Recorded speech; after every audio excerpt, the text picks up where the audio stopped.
Eblink sells equipment which allow, excuse me, operator to deploy easier their network by joining antennas and equipment with a wireless link. Actually, what you need to understand is that when you want to deploy a network, you need to install a lot of antennas on high points, and these antennas need to be linked to radio equipment which are usually at a lower stage. And these equipment are today linked by either fiber optics or coaxial cable, and we are the only one linking them without any cable with the wireless link. The whole story is that we decided that the only way to do this is to use the unlicensed band. Why? Because an operator should be free to use our equipment without asking for authorization. So we use band going from 2.4 gigahertz to 5.8 gigahertz actually.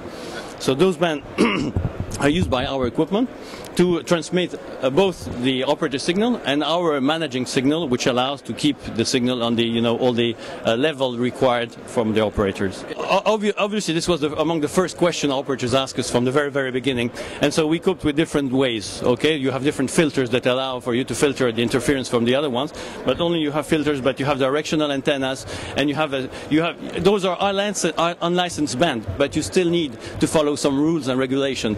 So if you follow those rules and if you install our equipment properly, you don't have interferences, of course. So we have been now testing our equipment for years in France in different pilot tests, and then we have now production sites with a French operator, one of the main French operator, and today those equipments are running in 3G and 2G. Okay.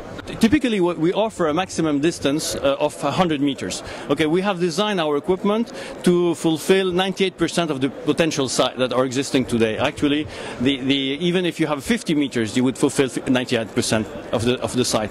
But our system today offers a 100-meter range between the two antennas, which is it's quite no,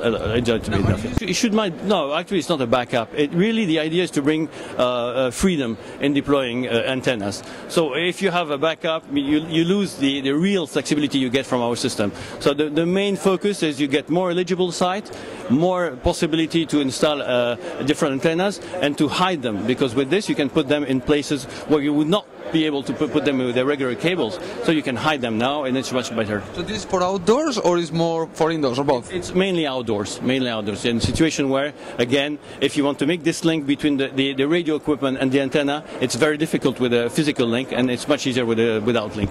It does impact the total cost of ownership of the site. Excuse me.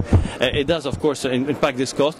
It also reduces the time you need. That when you decide to erect a particular station somewhere, it takes about 12 to 24 months from the decision to the fact that the site is on air. So if you can reduce this by 50%, it is a year that you can gain just because you eases all negotiation and eases the installation. So of course it reduces the total cost of ownership, yes.